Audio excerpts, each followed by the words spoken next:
name is Frank Greenhill. I'm with the City of Bozeman Stormwater Division. Been with the division for about the last 3 years. A little bit about me.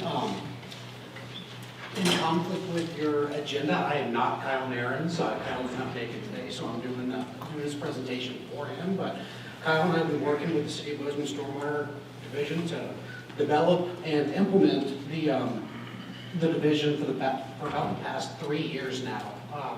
And really, we've got 3 big program drivers that drive what we do on a daily basis. And first one is managing stormwater quantity. Just kind of a fancy presentation way to say we're trying to mitigate flood risk. It's a public safety issue. And currently, just throughout the country, it's a systemic issue with numerous municipalities and other entities. They just don't know what stormwater infrastructure they have and what condition that infrastructure is in. So at the City of Bozeman, we've taken a very proactive approach to do stormwater asset inventories as well as condition assessments. And that has really allowed us to find where we're having issues with our stormwater system. Our downtown system is coming up on 100 years old right now. We just took a look at it for the first time about 5 years ago. So it's, and this is systemic across the country, but we can now go into pipes that are broken, like you see here on the top picture, repair that pipe before it becomes a bigger issue, or just replace that pipe before it becomes a bigger issue. We're also doing infrastructure maintenance. We've got crews out there 5 days a week cleaning out our system, flushing out the stormwater mains, and cleaning out inlet sumps and manholes. And we do that really to ensure that the system is functioning properly and is getting stormwater runoff from the street into the receiving waters in the most efficient way possible. And a co-benefit of infrastructure maintenance is you're pulling a lot of pollutants that are in the system just waiting to get flushed out. So, and then lastly, we regulate development. When a new development comes in, and obviously we know Bozeman's growing like crazy, and we're turning green fields into subdivisions faster than anywhere in the state right now, but we regulate new developments to where if you have a green field, you have X amount of runoff from a storm. When that new subdivision is built, they have to return the stormwater runoff flows back to that pre-development condition through green infrastructure practices that infiltrate stormwater, stormwater basins, etc.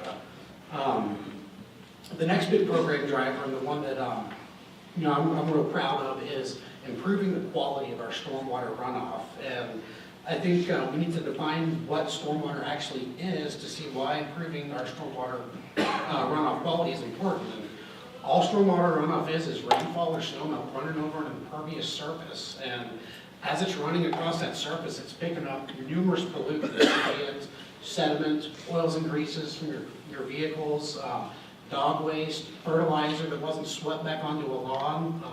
Once it picks up those pollutants, it goes into the stormwater system and then discharged into our receiving waters, as you can see on that bottom picture. And our stormwater is not treated. It hasn't gone to the wastewater treatment plant. So anything that's on the road is going to wind up in the creek. So one way we try to improve our stormwater quality is through treatment projects.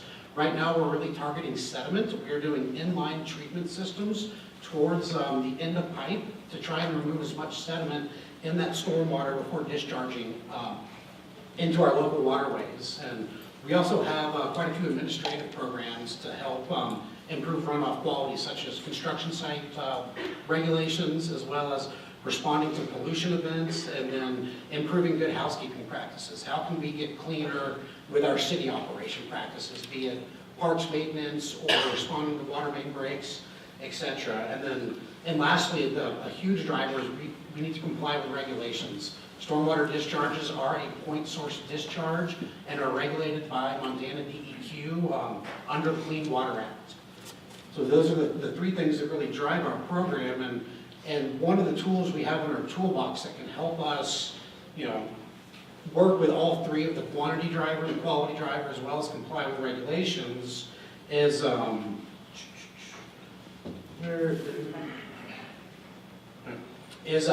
concrete interlocking pavers, or also known as permeable pavers. Big misconception about pavers is they are permeable. They're not. They're just concrete blocks. The way they're permeable is water falls on them and flows into the joints of the pavers, as you can see on top, down into a highly engineered coarse subgrade that has a known storage volume where the water can be stored temporarily as it infiltrates into your native soils. You can use them anywhere you would use a traditional hardscaping, patios, parking lots, alleyways. Some municipalities are even doing streets with them. A lot of benefits with the pavers. The main one is they're infiltrating rainfall, snow melt. There's no runoff with them. So by infiltrating all that water, you're mitigating flood risk by never letting that water reach the creek. You're putting it right back into the ground, much more natural process. You're also getting the water quality benefit because the pollutants in the runoff aren't getting mobilized to the creek. We're able to infiltrate them right there. So you get the quantity reduction and the quality improvements from these pavers. Another one is you don't have to do as much traditional stormwater infrastructure. You don't need as big of pipes in a new subdivision, or you don't need as many inlets. You don't need as big a stormwater pond. So there are different cost savings to it. A real big one is you've got a couple systems installed now for several winters. You don't see any ponding or freezing of snow melt, ponding and refreezing of snow melt on these pavers. And you can kind of see a lot of, I see similar looks on the faces in the room as the guy walking out of City Hall right now. It's like, why is Kyle spraying all this water in the middle of winter? It was 19 degrees when we did this. We ran a hose for 5 minutes on those pavers. Not a drop of water ran off. An hour later, it was completely dry, no ice, no refreezing or anything. So really excited about that. We've also found you don't have to use salt or sand on them. You just shovel them. So another cost saving benefit right there. And they are H20 weight rated and ADA compliant. So H20 weight rated is you can get emergency vehicles on them or city garbage trucks on them. So they can be used in almost any application that would be traditionally hardscaped with asphalt or concrete. So there's a couple misconceptions about the permeable pavers. One is that it's a new technology. Not at all. That is a road, an ancient Roman road that is still in existence and still in use, built over 2,000 years ago. The slide on the right is a permeable paver pathway from a few years ago, so it's not a new technology. It's just being constructed in a new way with that engineered subgrade.